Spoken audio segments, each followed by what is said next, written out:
रचना रचना एकांकी के रचयिता रघुवीर चौधरी का जन्म बापूपुरा उत्तर गुजरात में हुआ है। कथा साहित्य, नाटक, कविता, रेखाचित्र आदि में उल्लेखनीय में उन्होंने योगदान दिया है। अमृता, उपरवास कथात्रयी, वेणुवत्सला, सोमतीर्थ, रुद्र महालय आदि उपन्यास उनकी कीर्ति के स्तंभ हैं।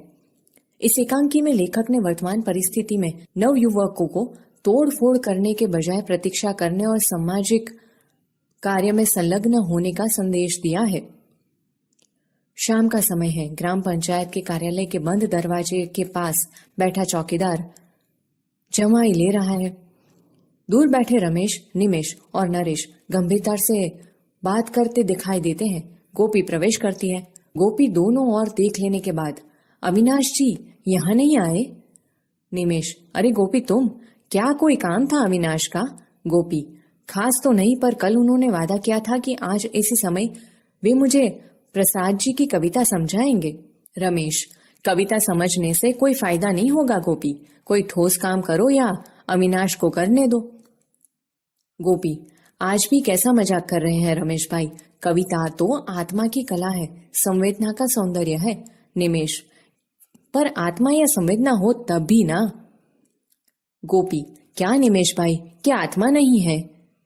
निमेश, कभी थी, आज नहीं है। हम सब आज निर्णय कर चुके हैं कि ये जो हमारे हाथ हैं वे ही पर्याप्त हैं। गोपी, हाथ तो सभी के होते हैं। नरेश, पर हम आज इन हाथों का कमाल दिखाएंगे। गोपी, मैं समझी नहीं नरेश भाई। नरेश, हम इन हाथों का सदुपयोग करेंगे। गोपी, यह तो आपने और भी मुश्किल बात कही। रमेश, तुम अभी बच्ची हो, जाओ कविता पढ़ो। गोपी, सो तो आपकी सलाह के बिना भी पढ़ूंगी, लेकिन सचमुच आप अपने हाथों का सदुपयोग करने जा रहे हैं तो इच्छा होती है कि मैं भी साथ क्यों न दूं।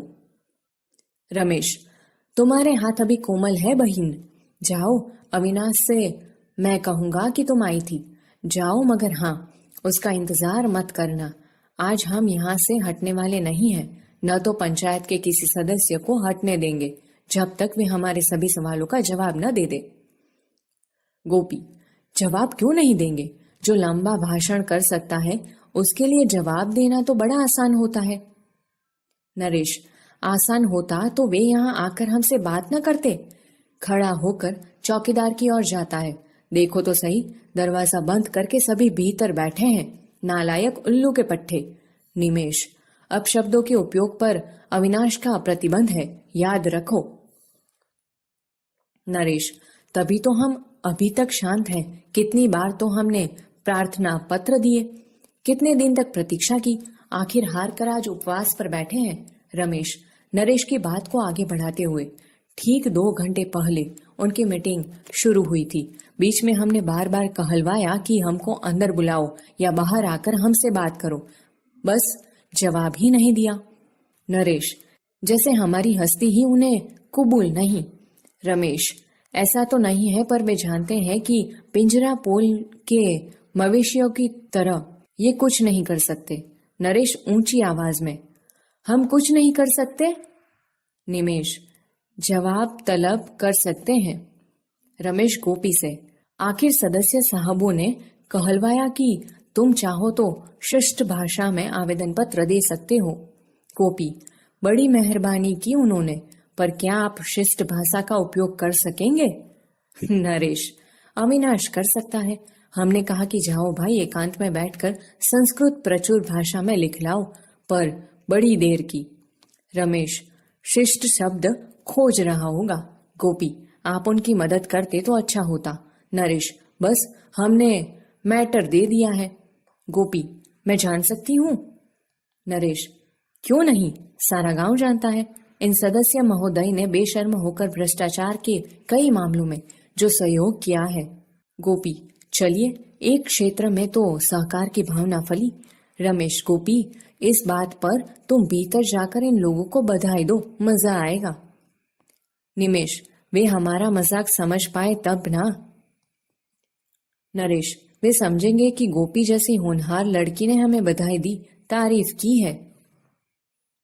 गोपी, क्या सबके सब बुद्धू हैं? निमेश, है तो बड़े चालाक, पर जरूरत पड़ने पर बुद्धू भी बन सकते हैं। अविनाश अभी क्यों नहीं आया? जरा देखो तो सही गोपी, वह शायद दद्दा के घर बैठा हो। गोपी, आप लोगों को हर्ज न हो तो उनके साथ यहाँ आऊं? रमेश, हर्ज तो शायद तुम्हारे बड़े भाई साहब को होगा। गोपी, यह आपकी गलतफहमी है, मैं आऊंगी। जाती नरेश बंद दरवाजे के पास जाकर दरार से देखने की कोशिश करता है। चौकीदार हाथ पकड़कर उसे हटा देता है। रमेश, क्या कुछ पता चला? नरेश, कैसे चले, मुंह में मुंह डालकर खुसुर फुसुर कर रहे हैं सभी। अविनाश प्रवेश करते हुए, किसी का तिरस्कार मत करो नरेश, हम इस गांव के पढ़े लिखे युवक हैं, हमारी जिम्मेदारी कुछ ज्यादा है। रमेश, सो तो है ही। अविनाश से आवेदन पत्र लेकर पढ़ता है। निमेश, क्या लिखा? अविनाश, बस वही, उनके सभी घोटाले पंचायत के घाटे के कारण, उबररकों के वितरण का प्रश्न, गरीबों के लिए आने वाले रेशन को काला बाजार में बेचने की बात। रमेश, वे तो कह देंगे कि रेशन वगैरह का काम तो सहकारी मंडली करती है। रमेश, मगर उस मंडली पर कुंडली मारकर तो वे ही बैठे हैं या कोई और? नरेश, ठीक है, जाओ दे आओ अविनाश। अविनाश, आप दे आइए रमेश भाई। निमेश, हाँ, आप बड़े हैं हम सबसे। रमेश, इसमें क्या, हमको जगाया तो है अविनाश ने ही। अविनाश, छोड़िए इन फालतू बातों को, आप दे आइए और कहिए कि हमें आज ही जवाब चाहिए। नरेश, अभी। रमेश, अच्छा, चौकीदार के पास जाकर दरवाजा खोल दो, मैं कहता हूँ दरवाजा खोल दो। क्या हुक्म नहीं है? हुक्म की ऐसी की तैसी, मैं कहता हूँ कि खोल दो वरना तोड़कर भीतर जाऊंगा। अविनाश, अरे रमेश भाई, आप इस पर क्यों बिगड़ते हैं? ऐसा कीजिए, पत्र इसे दीजिए, भीतर जाकर दे आएगा। रमेश, ठीक है, लो जाओ दे आओ। चौकीदार पत्र लेकर भीतर जाता है, अंदर से दरवाजा बंद कर देता है। रमेश कुछ देर वहां खड़ा रहकर लौट आता है। बड़ी प्यास लगी है। नरेश, मुझे तो भूख भी ऐसी लगी है कि। निमेश, मैं तो जीवन में पहली बार उपवास कर रहा हूँ। अविनाश, किसने कहा था कि? रमेश, मैंने। उपवास का कुछ अच्छा असर पड़ता है, पुलिस पकड़कर ले नहीं जाती। निमेश, पुलिस तो यहाँ है ही कहाँ? रमेश, यहाँ न हो, पड़ोस के गांव में तो है। नरेश, तो क्या? अविनाश, कुछ नहीं, वो आएगी तो हम उसे बता देंगे कि तुम्हें कानून का भंग करने वालों को पकड़ना है तो पकड़ो उन लोगों को। नरेश, और वे आपकी बात मान लेंगे? अविनाश, आज नहीं तो कल। रमेश, तुम बड़े आशावादी हो अविनाश। अविनाश, हाँ हूँ, तभी तो इस काम में। लो, चौकीदार आ गया। सभी उत्सुकता से चौकीदार के पास जाते हैं। वह बिना बोले ही ताला लगाने लगता है। नरेश उसे रोककर भीतर झांक लेता है। रमेश भी। चौकीदार निमेश को रोककर ताला लगाकर शांति से चला जाता है। नरेश, लो, भाग गए सभी उस दरवाजे से। अविनाश धैर्य और दृढ़ता के साथ, भागकर जाएंगे कहाँ? उन्हें हमारे प्रश्नों का जवाब देना ही पड़ेगा, आज नहीं तो कल। रमेश, कल की आशा छोड़ो, अब तो हमारा आवेदन पत्र फाइल हो गया। निमेश, वे लोग अब खा पीकर चैन से सोएंगे और हम यहाँ। नरेश, हम उन्हें चैन से सोने नहीं देंगे, उनकी नींद हराम कर देंगे। अविनाश चिंता से, क्या करोगे? रमेश, दरवाजा तोड़कर अपना वह पत्र खोज निकालेंगे, फिर जाएंगे उनके घर। नरेश, वहां तो उनके पालतू कुत्ते हमें रोकेंगे।